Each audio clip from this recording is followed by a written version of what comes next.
actor, teacher, examiner, director, jack of all trades. I was lucky enough to head down to Glasgow where I did my HND musical theatre, and then further on to London where I was lucky enough to study at the Conti Academy of Theatre Arts. I actually performed on Ant and Dec's Saturday Night Takeaway with the Vamps. Academy of Expressive Arts was created from my London bedroom. It's quite nice because years ago it was the old cinema, so it was all one building. Yeah. Whilst it is split now in two, it's quite nice to almost take it back to what it was before. Yeah, you're back to a full single-use building then. Hello, welcome back. It's Seasonal Discussions. It's Monday the, 8th of December. How can I check my watch and tell that? Because we're recording this the day before.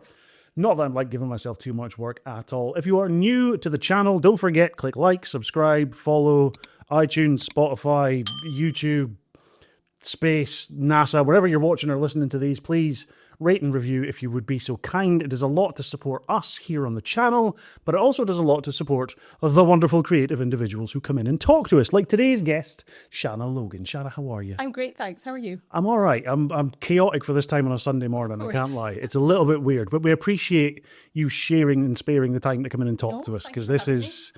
You've got a lot going on just now. I do, and I wouldn't have it any other way, but but I do, yeah. You say that now.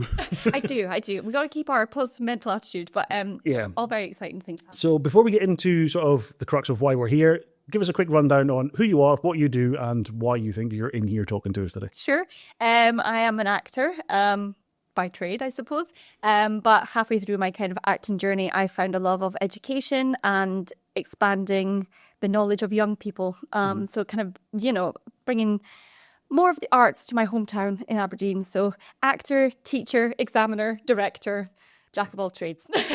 And mastered quite a few by the sounds of things. Thank you. Trying my best. I'm always striving for perfection. So, yeah. Is there any creative person out there that you've come across that doesn't always strive for perfection in some part of their craft? I mean, no, not yet. So, yeah. I think everyone with a creative brain to them or a creative approach to things always has. They might not be like perfectionists as a whole, but there's always one little thing that they just have to make sure that, like for us, when we do these, the visuals, the setup and everything, I'm not too bothered about. Yeah. The audio, I'm like, I have to be perfect with the audio every single time. Yeah, but it's good though, because it shows you care about what you do. So, yeah. I think it's a thing if you're not worried about what you're doing, then there's maybe something not right there.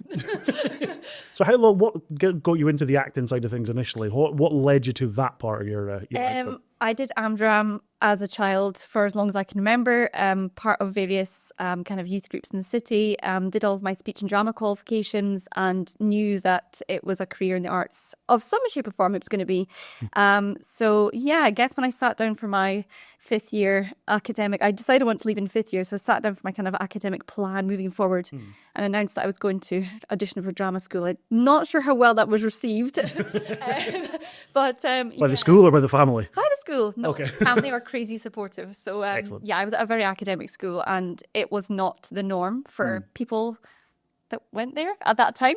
But yeah, I was lucky enough to head down to Glasgow where I did my HND musical theatre, and then further on to London where I was lucky enough to study at the Conti Academy of Theatre Arts, where I did my 3-year diploma there in musical theatre and had the time of my life. It's a hell of a journey you've been on to get through that point. So what school were you at in Aberdeen? I was at Robert Gordon. You were at RGU? Yes.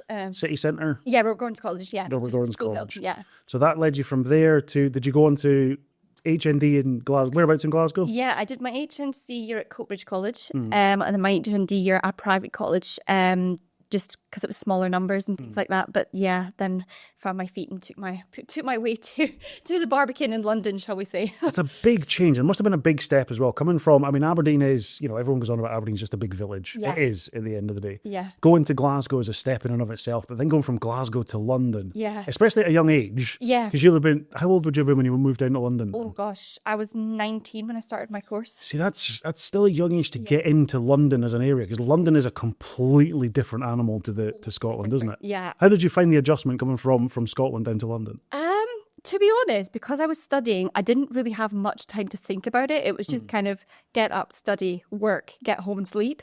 It is a very busy place. And I think if I had given myself time to think about it, I would have gone, kind of, what am I doing here? This is kind of out of the ordinary for me. But my course down there was one of the best things I've done in my life, and I wouldn't have changed it. So I knew that I had to be there for a good reason. Yeah. Because the training down in London was a completely different ballgame. Yeah. You come from being in Scotland, and there is a level, but the level in London is completely different. Yeah, It's different completely ballgame different. altogether. Yeah.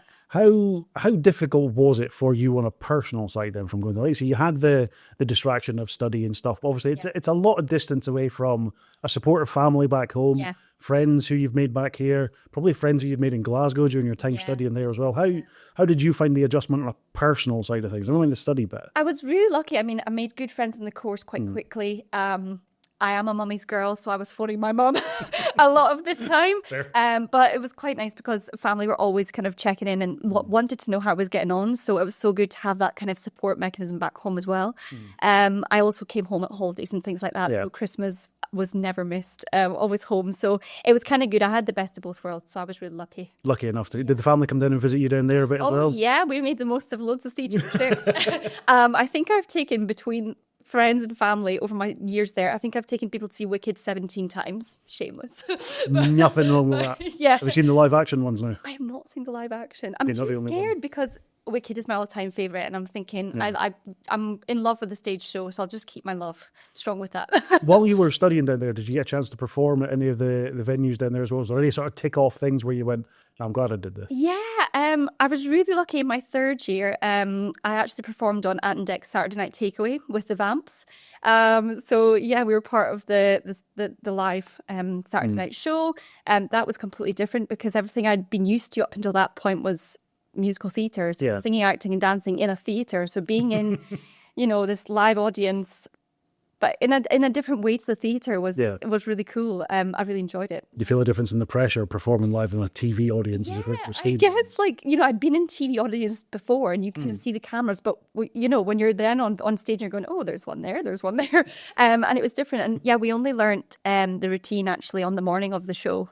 So although it wasn't, really difficult, it was still that kind of, right, I've got to get in and do this. And if not, I'm going to make a fool of myself on live TV.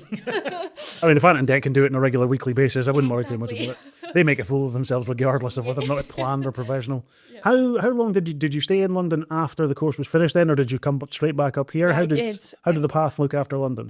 So my course was 3 years and I was in London for a total of 8. So I was there for 5 years afterwards. So after graduation, I signed with a London agent.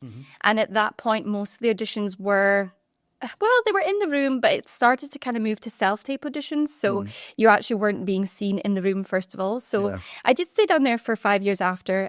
Obviously had the muggle jobs, was up at 4:30 in the morning to open a gym studio and then coming out of there and then having to either go to class or, still trying to improve your skills as you go through. You never stop learning. So I stayed there for a further 5 years. I think at that point I started to go, this is not really sustainable.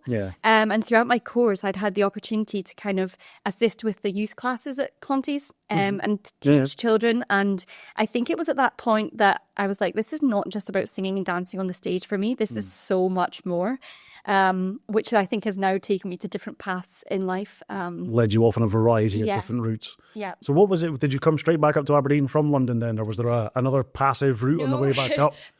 July 2018, I packed my stuff and my older brother Matt came down in a big old van and we moved back to Aberdeen. At that point, I kind of had said to my agent, that it's mostly tapes. So we kind of made that agreement, right, go home. We'll do the tapes. And then if you get kind of second or third round auditions, then I would fly down, which I have done. And I still continue to do as well. Because I'm still signed with my agent as well. So it's kind still with the same agent? Yes. So, it's been good to kind of have that, I suppose, normality of being back home in Aberdeen, but still having the career that I went for all those years ago in fifth year when I left school. Still having all those opportunities to travel down and travel around is a benefit. I mean, you mentioned before, we've had Nicole D on, who travels down to London regularly for doing recording stuff. It seems to be an avenue that a lot of people have to take from the creative industries. Because Aberdeen doesn't have as many opportunities as places like Glasgow, Edinburgh, London do. Do you find that's a bit of a hindrance to some? Obviously, you do still deal with the teaching side of things now, which we'll get into shortly. But do you think those progression routes are a bit of a hindrance to developing talent in Aberdeen? I think we are kind of at the wrong end of the country if you were to look at it generally. But I think if you are willing to put yourself out there and, make the journey to Glasgow, it's not that far, or Edinburgh or London even. I think the opportunities are there if you want to go and grab them with both hands. I think it's just about, going for it, really. Going and taking the opportunity. Yeah. Well, obviously, you did that. You went out, you took the opportunity, but now you're back in Aberdeen. Say now you're back in Aberdeen. You've been back here for a while. Yeah. Just a few years back up 7 north. years. 7 years back in. Yeah. You've recently announced a new venue opening, which again we'll come to further down the line. But tell us a bit more about Aberdeen Expressive. Tell a little bit more about this, because this is an interesting journey that I'd love to know how it became a thing. Yeah. So I suppose towards the end of my time in London, I was kind of fed up with the muggle job of opening a gym, because I did not study to open a gym. And I absolutely loved teaching from the minute I kind of started. I thought, this is what I missed out on childhood. There was things in the city, but the level of London training, I didn't have that. So I thought I want to kind of give back to my home city what I've managed to learn. So Academy of Expressive Arts was created from my London bedroom in April 2018, and it opened in November 2018. We started off by renting a small unit on Gaelic Lane next to O'Neill's pub. Yeah. And thankfully quickly outgrew the space, and I bought the old Stage Door restaurant on North Silver Street. That was back in April 22. Yeah. Since my time opening the academy, I have been so privileged to teach children of all ages. We're age 3 all the way up to an HNC course now, which we run for full-time students. Yeah. And to watch the progression and their development and be able to give back what I've learned is the most fulfilling thing ever. It's an incredible thing to have done in that short space of time, because it is, people might say it started in 2018 and it's 7 years and so on. That's still, especially for that type of business, it's not the sort of business that people would immediately assume is going to take off in Aberdeen. So that one in Gaelic Lane was upstairs? Yeah, we were in the old McCall's jeweller's shop. So we were kind of like straight in the door and up the stairs. We had kind of one slightly bigger studio upstairs and 2 smaller teaching rooms downstairs, which we use for like singing lessons and drama and stuff like that. But quickly outgrew that space and moved into our forever home on North Silver Street. How long, you say quickly, how long was it from that place on Gaelic Lane to going into North Silver Street? Yeah, November 18 to April 22 we got the keys, so... Just a few years. Yeah. That's an incredible time. How big a difference are we talking size-wise from where you were to where you are now? Massive. Pretty massive. I think it's funny because when I took over the Gaelic Lane building, my mum had actually seen it online and thought, this is a good place for you.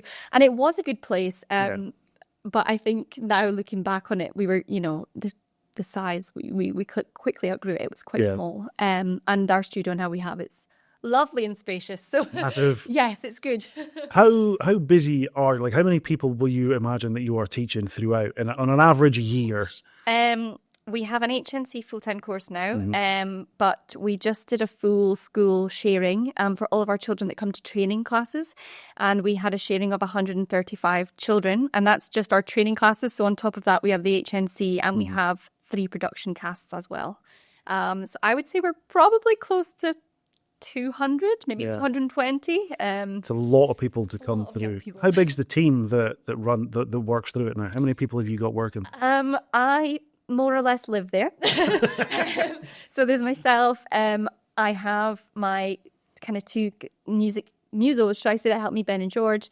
My mum has now come on board, Louise. She's done her training as welfare officer, so she's there to kind of support the children and be the queen of admin, shall we say. So there's kind of 4 of us that are there. Every business needs a queen of admin of some sort. For us, we're just a 2-person team, but Zara is the queen of admin. She honestly, at home, she organises all my paperwork. In the office, she organises everything. She is... You need it for your sanity. Yeah, she does. But I think you often find that all those people who come in, even on the administrative side of things, still have a creative element to them to be involved with a creative thing. How easy was it for you to find that team? Obviously, Mum, relatively easy to find, I would imagine. But to find the other 2 coming on board, how easy was it for you to form that team to keep it going? Yeah, I guess I was very lucky, but it was always my idea that I only hire degree qualified staff in their field, and that's part of that being at the top of our game and making our training the best it can possibly be. Yeah.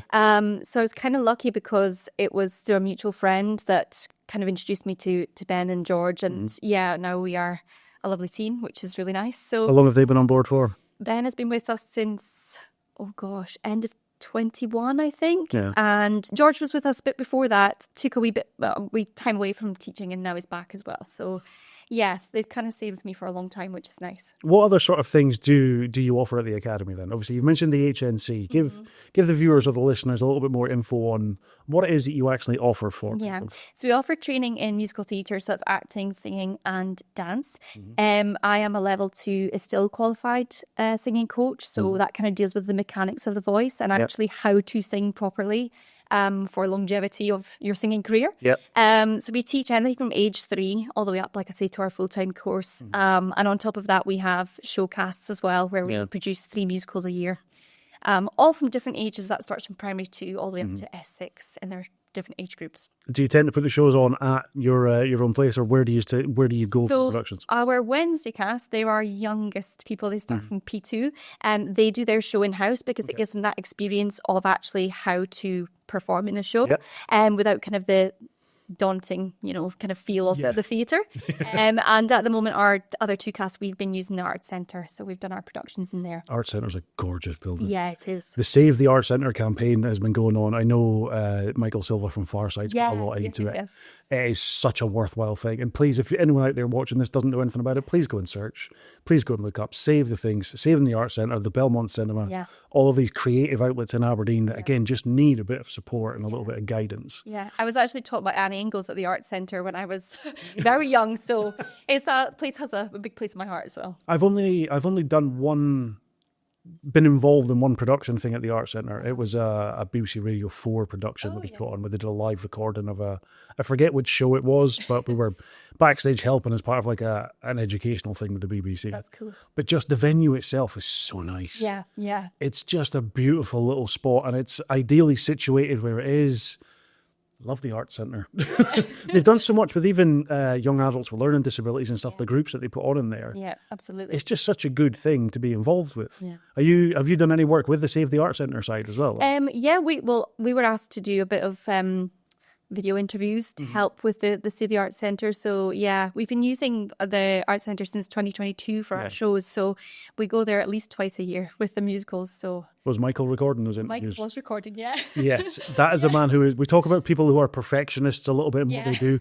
When it comes to video and visuals, he is a perfectionist. Yes, he's very good at what he does. He is. Some of the stuff he produces looks amazing. Some of the skits that Farsight have put out have been phenomenal. Yeah. How do you view competition in the creative side of things? We look at, so take Farsight as an example for us.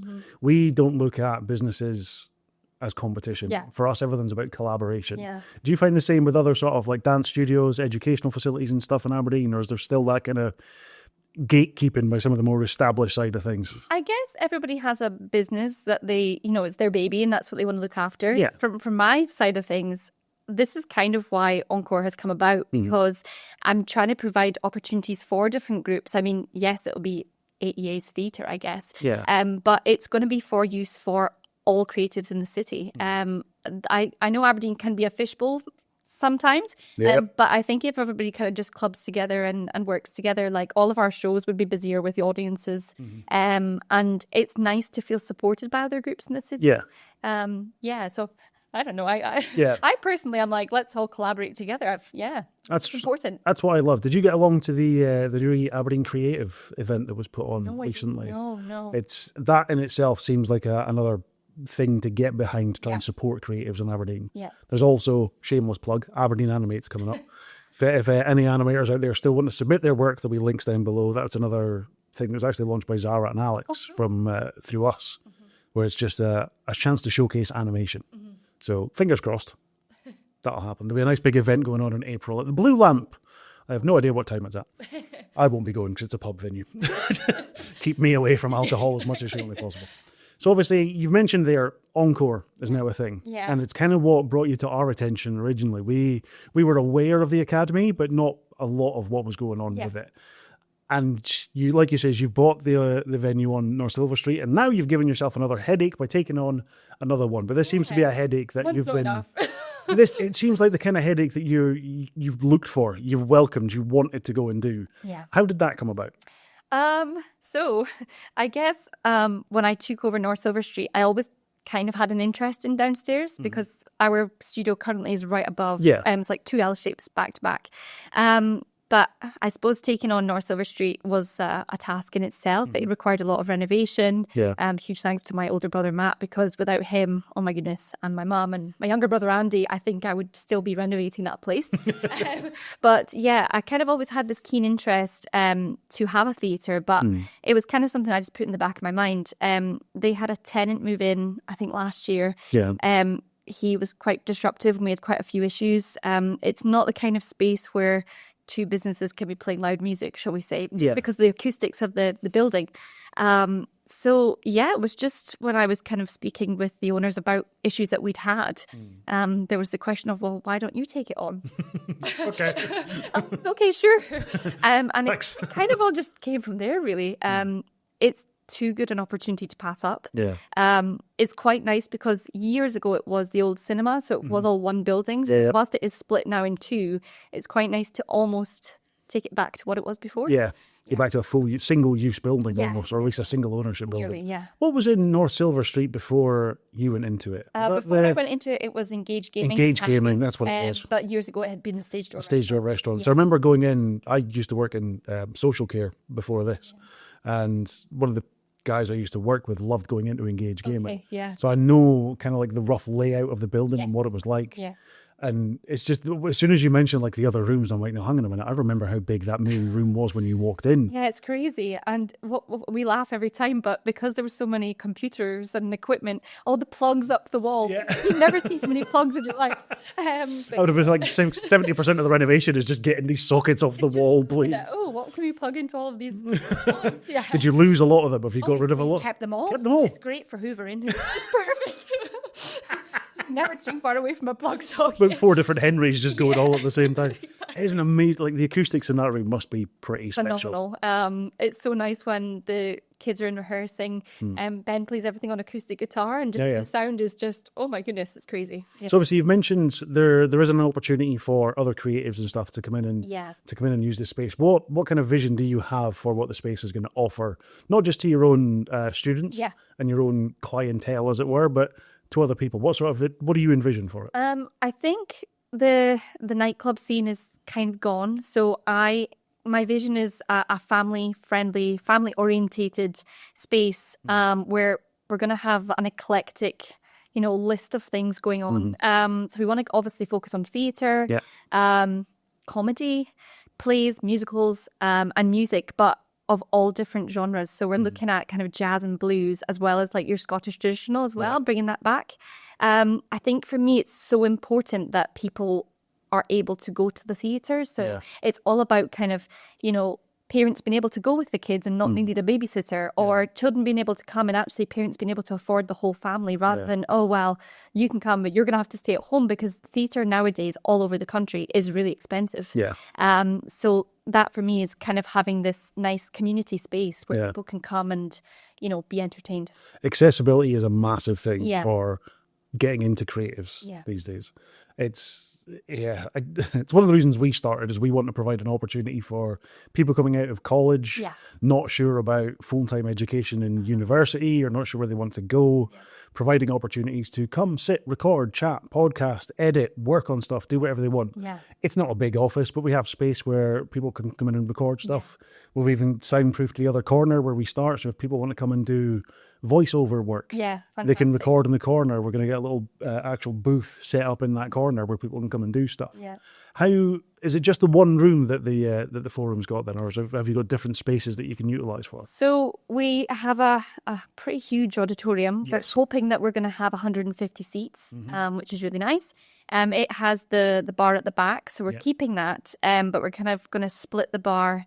We're going to keep one half is the bar, and the other half is going to be like a milkshake and kind of sweets Nice. bar, I suppose. My mum recently had Wowsy, so Wowsy's going to move into its new home as well.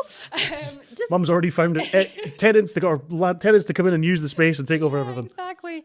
And upstairs there was the kind of balcony, but we're going to be using that long term as storage for our props and things. The downstairs is more than enough space. It is. I think I was only ever in the Forum once, back when it was still, clubbing and events and stuff. But you're right, Aberdeen as a city has changed. Yeah.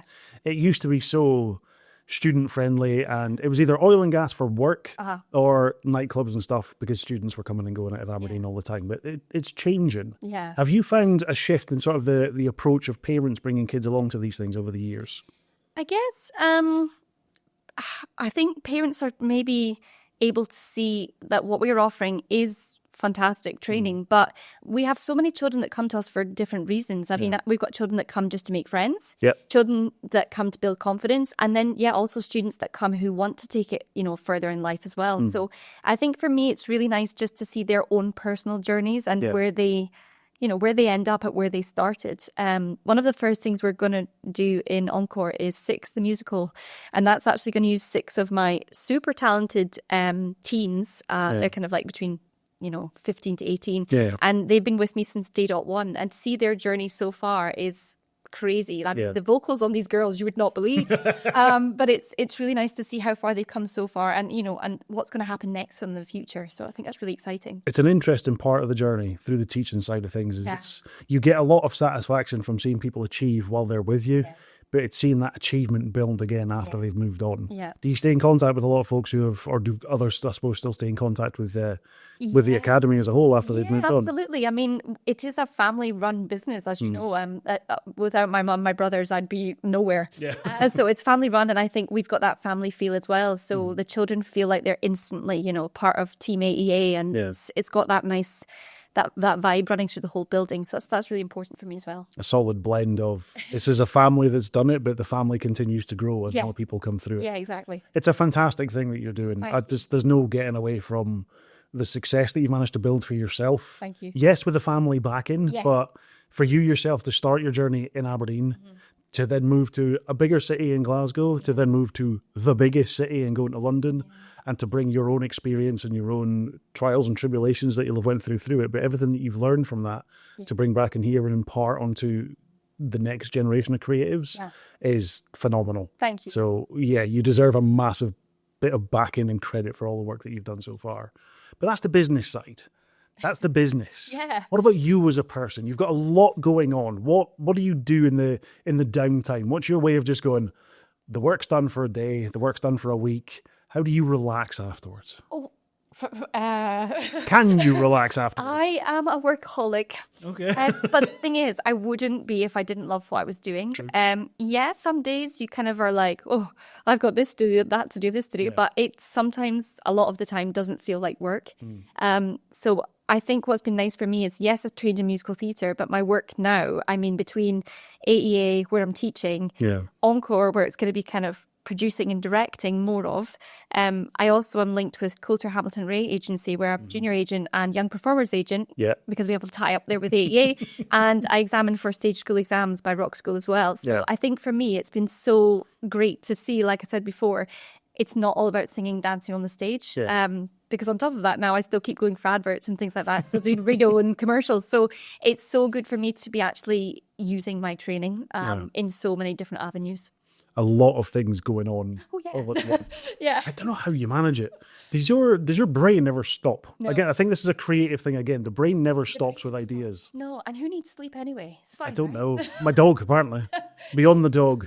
Do you try and switch off when you take it? Like you mentioned, you have a dog at home. Yeah. Do you try and switch off a little bit, at least when you're going out for the dog walk? I find that that's my time to kind of.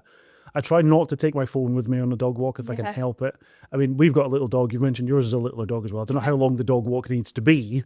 But for us, Derek only goes out for about half an hour or so. So I try and take that time to be like, right, the phone goes away, unless I'm filming something at the same time.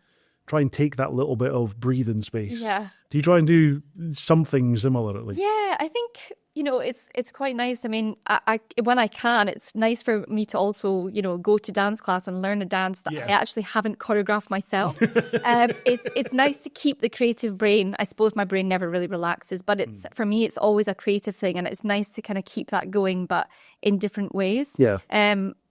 I really love like listening to music, and again, just kind of putting the headphones in and zoning out for half an hour is a really relaxation enough. When it comes to the choreographing or the sit down aspect of the job, I suppose, what can you work in silence, or do you need something else going on in the background? It depends, I guess. Obviously, when I'm choreographing, that needs the song playing over and over and over again. Yes, till the point where you just like, is this song actually the song I started with? Real life. Yeah. But I guess, when I'm doing kind of paperwork, I do like to have music on in the background. Yeah. I think it's that creative brain where there needs to be more than one thing going on at the same time. Exactly. Yeah. Can't just focus on a singular thing. One task is not enough. Do you try and get out a little bit? How does your social calendar look these days? Because obviously work is a big thing, but social, that work-life balance is a massive thing to being comfortable in your work as well. Do you feel like you have that balance down? I feel like up until this point, yes, it can be better. But I guess I get a lot of the social aspect. I mean, when we have shows, even members of the public coming and speaking to me, that's a massive social thing for me. And when I go and examine, there's sometimes another examiner there, and that's a social thing for me. So although it's work, it doesn't really feel like work, which is nice. But no. See, I'm a social hermit when it comes to these things now. I'm like you. When it comes to going to work, we'll go out to networking things. We'll go out to places. There's people there. When I come away from that, I don't want to deal with people. If I'm at home, oh no, I went out. I didn't even realize I'd done it the other day. I'd gone out wearing stupidly bought a jumper off of like TikTok shop or something. It just says "ew, people." Fair enough. And I wondered why I was getting so many weird looks from people as I'm walking through the city centre with this jumper on. I just, there needs to be that downtime for me to just be like, that's enough peopling for one day. Yeah, exactly. I can't deal with like groups of people. No, not for me. Not for me. Do you get a chance to go to the theatre very much now yourself? Like as an actual just go and enjoy a show as opposed to... Yeah, I guess actually. When I've got evenings off, I can try and go. I think the last thing I saw, which I really loved, was The Lion, the Witch, the Wardrobe at HMT. Okay. Crazy good. Yeah. Really amazing piece of theatre, which kind of had that actor musos. They were playing like live instruments on stage as well, the actors. So I love watching live theatre. Anytime I'm down in London, try and see shows as well. Do you try and take ideas from some of the shows that you go and see as well? Do you ever come out of a show with just like, I could try something like this. Something like this might work for one of the productions. I guess things give you inspiration, but I am a massive stickler for using my own things. I just feel like, this is my job, and I wouldn't go to a 9 to 5 and ask somebody else to write me an email. So I normally have too many ideas in my brain, which I want to put all into my own work. So I guess you can be inspired by pieces of theatre, but all of my work is from here. Everything's from up there. And that's good, because again, it ties into this whole development of AI that's coming into work a lot now. Yeah. It's never going to take creative jobs away. No. Ever. I don't think AI can ever replicate. Not. I can't see it ever. I think it can be used to refine parts of what we're doing. Yeah. Is there any element of AI that you have found useful or capable of using in what you do? I do try and steer away from it where possible. I think, there's so many great plays out there where, we can just go and pick up a play script and find monologues or find, duologues. But I can see how it could be useful. I just personally...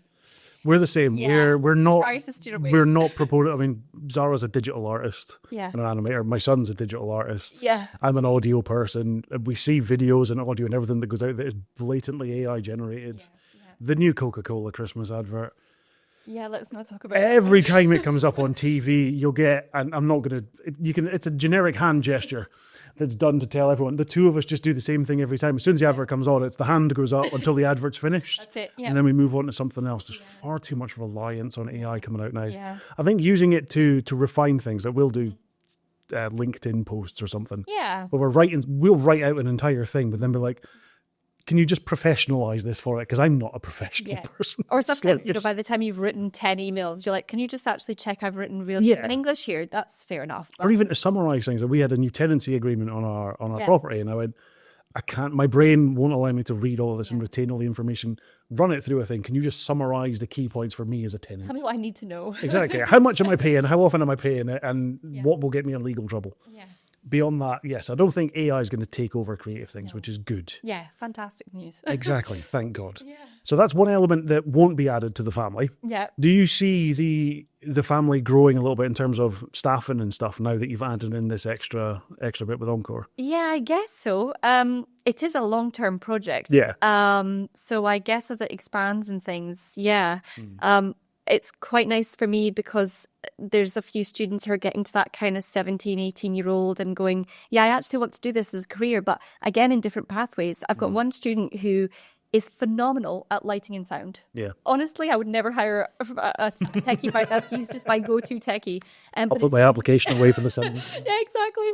But, he gets paid, it's work experience, and it's actually gone for him, wow, this is something I'd like to do in the future. Maybe not full-time or maybe full-time, but it's giving everybody these opportunities to go, wow, this is something that could actually happen for me. Yeah. Because depending on schools now, I mean, Robert Gordon's now has a massive performing arts department. It didn't happen when I was there, but depending on schools and funding and things, it's how much have they been allowed to explore these different opportunities at school? Because unless you haven't really got the knowledge to know, would I enjoy that or would I not? So do you try and offer a lot of opportunities for that sort of work experience thing when it comes to those 3 productions that you're putting on here to the students that are already involved with AEA? Yeah, we try our best. So we always have like a wee team of our oldest students, like 17s and 18s. They come and assist backstage with our youngest P2s. Yeah. So they're kind of helping with mic changes and, props, making sure their sets on stage on time. And it's nice because a lot of the younger ones are like, oh, I saw you in that musical and I need to be as good as you.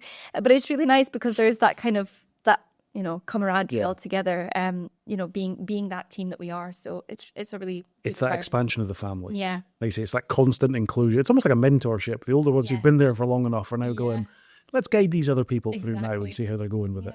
It's, I just can't say often enough how incredible it is what you're actually providing to people, because it's something that Aberdeen needs a lot more of. Yeah.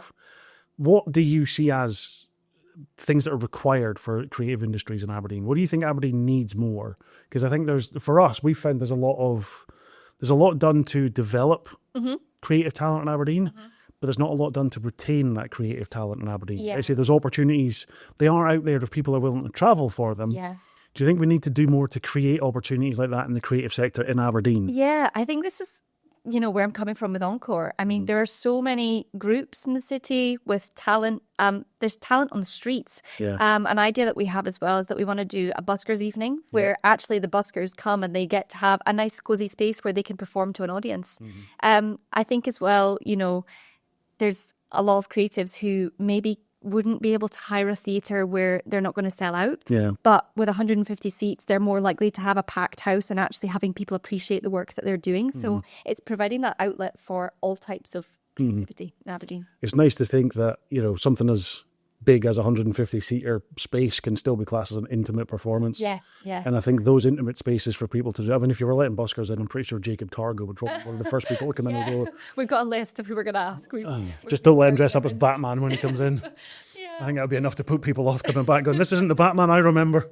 Adam West never did this on stage. No. It's just chaos. I had other stuff going on in my head. Now all I've got is Jacob Targo dressed up in a Batman costume. No, that's mine for going off on Jacob Targo was a space. There is so much talent in Aberdeen, and just celebrating what actually is homegrown talent is so important. Yeah. Homegrown is a big thing. And again, we have found that development opportunity just isn't, there's not enough done afterwards. There's no post-care, so to speak, of here's something that people can do when they're finished that keeps people in Aberdeen. Yeah. But again, it's opening that different avenue. So like say you've got people coming through who are learning a certain thing, but they're starting to develop skills and appreciation for other roles. I think having that opportunity to learn other roles opens up a whole host of different things in the creative industries. Yeah. It's so important for it. You can go from sound and lighting on a stage show to all of a sudden being sound and lighting on a movie scene. I know, crazy. Yeah. You might be finding some of the students coming down helping you with some of the commercials or other acting roles that you get coming in next. I mean, That one's a driver. they've been lucky to experience different things. I mean, I think, was it last year, the year before, we did A Song for Gran, and that was a film by local movie maker James Rose. Yeah. He's living in America now, but he's written this movie and he wanted it to be filmed in his hometown with home talent. So yeah, we had 2 children in lead roles, and another ensemble of 8 of them being part of this movie set and being part of the team of actors on that. So I think it's nice for them to experience so many different things, which leads me back to it's not all about singing and dancing on a stage. There are so many jobs that they filled. Start tying them in with Crow House as well as a project. Yeah, exactly. Crow House, the shout is out. There is talent here in the city. Use it. Everyone use the talent that we have. I think we need I've said this before, a big database of people, not a place necessarily where they can go to, that's good, but a big database. So if you've got, studios or whatever coming up here to do work, instead of bringing all their own people with them, actually saying, no, hang on, there's people in this city that we can use, a database for them to access of producers, directors, actors, songwriters, all sorts of things where they can go, let's bring these people in and give opportunities to them in that same city that we're performing in. That's right. It would be so good. Obviously you've mentioned Wicked was your big thing for you musical wise. Yes. What's been your biggest achievement yourself performance wise? Oh, good question. I am a massive Shakespeare fan. Love Shakespeare. And probably my favourite job I've done to date was a play called 448 Psychosis by Sarah Kane.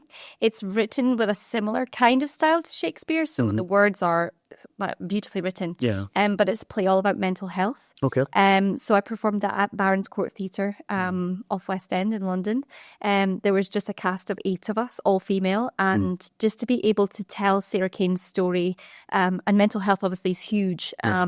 And to highlight, how people can actually get help for mental health was huge. Yeah. It's my favourite one to date. So, yeah.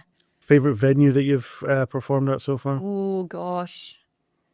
Would I say Barons Court? Yeah, I think so. Yeah? I think so. It's got that intimate vibe, which, as you can probably tell now, I love intimate theatre. So the audience are on 3 sides and probably only about 2 feet away from you as the actor. It's a very small space, but I really like storytelling where people are, part of the action.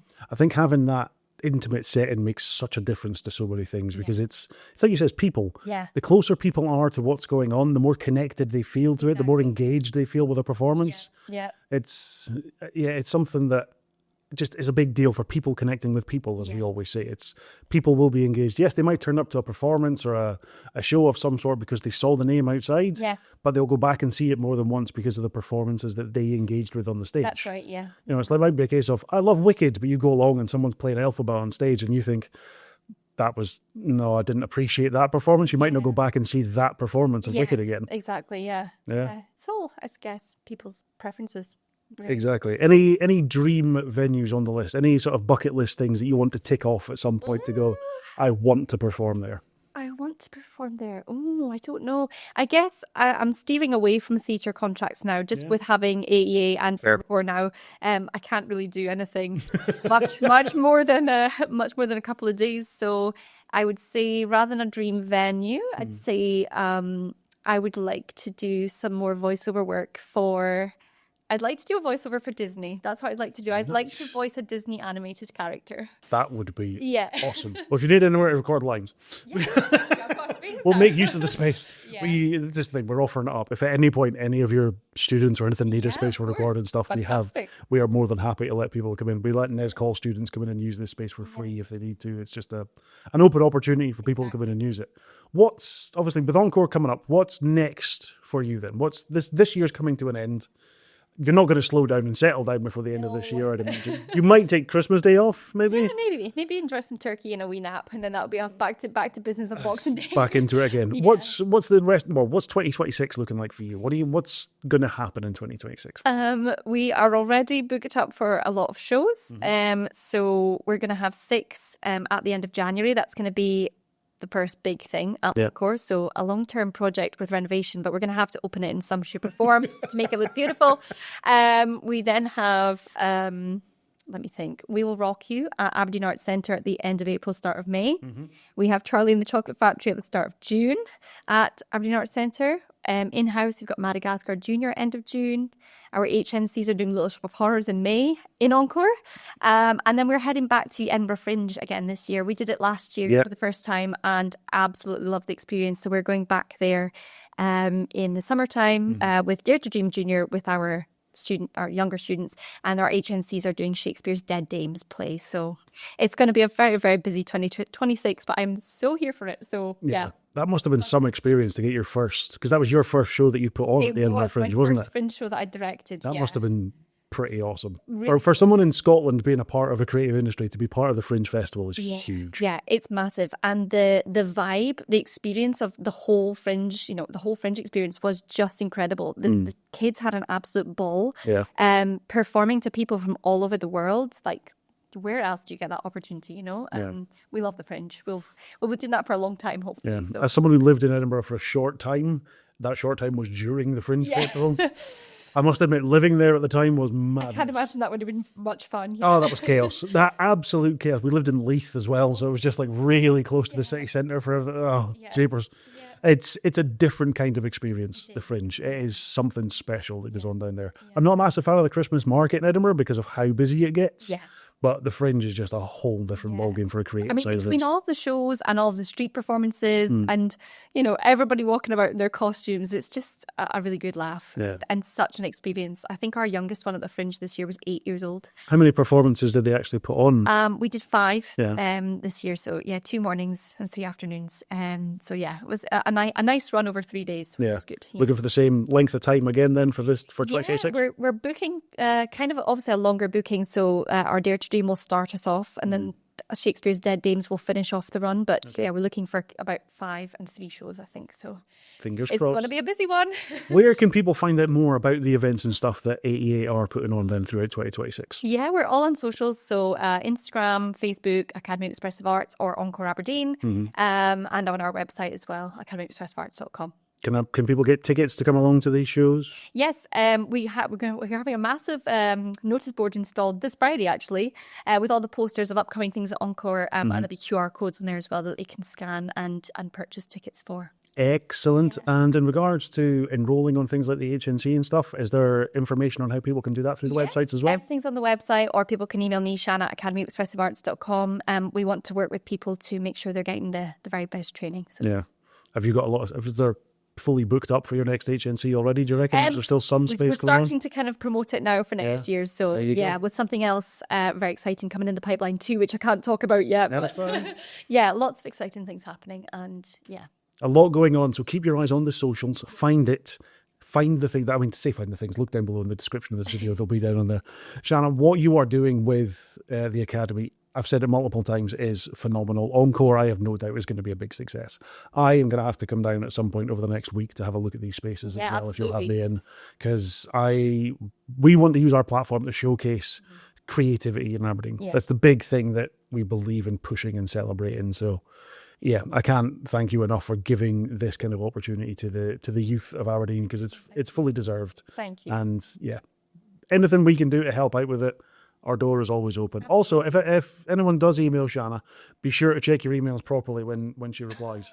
Oh, yeah. Don't do what I did and be like, by the way, I emailed you last week. And she's like, I replied to you the same day. Yeah, so you did. I just didn't see it. You just don't touch technology. No, exactly. This is why. This is how Terminator starts. How it goes on for it. Well, listen, thank you very much for coming in to chat to us. It's been an absolute pleasure. Yeah, we will have you in again at some point, maybe just before the Fringe next year, if you find the time. Yep. Get to come back in and tell us how everything is going with Encore. Yep. Yeah. Thank you very much. Yeah. Excellent. If you are new to the channel, don't forget to click subscribe, like, follow, do all the things. Find the Academy and Shanna on the links, or in the links down below in the description of this. We'll be back with another episode of Seasonal Discussions next week. In the meantime, take care. Thank you for watching. Bye.